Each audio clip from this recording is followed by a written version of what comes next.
One more question before we take this break. Can you name some people in the Hollywood or the industry that are upstanding that you would be like, there's no smut on their name, they were just good people? Yeah. Can you just give us a couple people? I have. Terry Lynn Carrington. Okay. My very good friend, who's worked with Jimmy Jam and Terry Lewis for many years, Don Clemens. The Baylors, Gene and Marcus Baylor. Gene from Jeanne. Amazing. There are lots of people. I just don't like talking about them all the time. My girlfriend, Natalie Stewart in London. Right. Her and her husband, Maddox. Exemplary artists and people. I mean, I could give you a list, but you know what happens when I start talking about them? People start stalking them and hounding them and pressuring them, which is why my online life and my real life are absolutely separate. Right.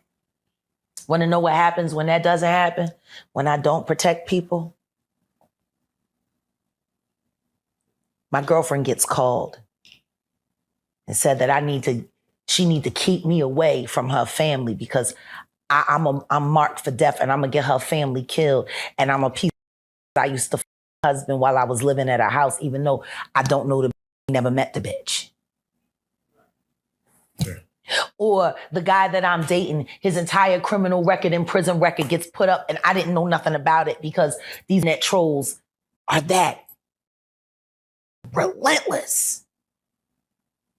Best example, the last time I was here, you asked me about artists to watch out for.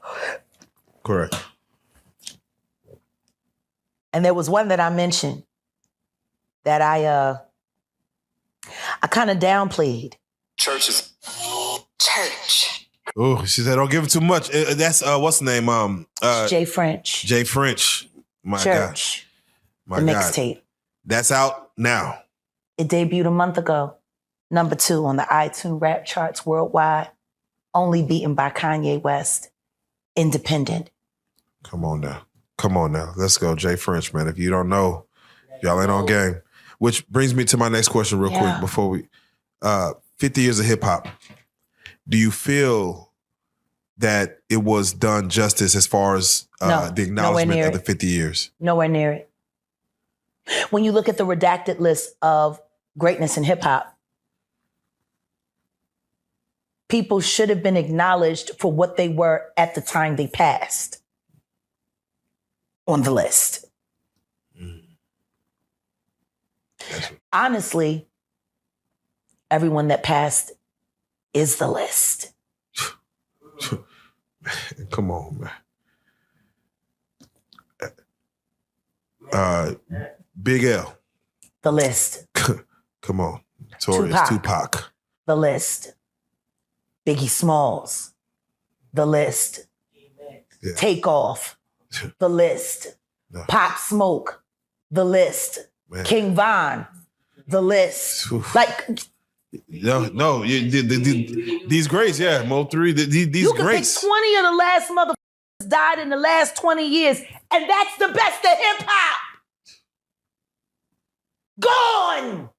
Think about it. No, lying mother. And if you remember, before I started being arrested and stuck in the net and stuck in my ass with How Doll and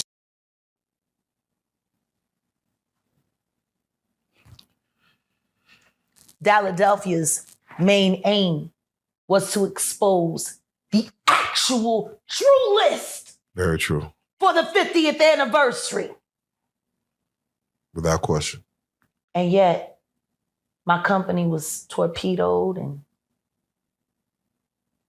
footage scattered, gone to the wind. I'm jailed, hospitalized, and people trying to get me to say that I'm schizophrenic.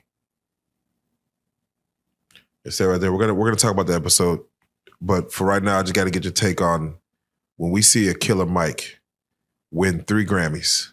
and get arrested immediately after because Jay-Z paid somebody to him up just so he couldn't have a good night? You, Sean. Hey, man. Weirdo. Oof. I don't get no what you got in your head, that Neuralink. You'll never outthink me. Ever. All I do is frustrate your AI. You can't quantify me. You can't even control your wife. You gonna handle a bitch like me. You can't even control that goofy bitch. You should have did a better job. Maybe she wouldn't have had to lose her mind on Kathy. Because you ain't protecting you.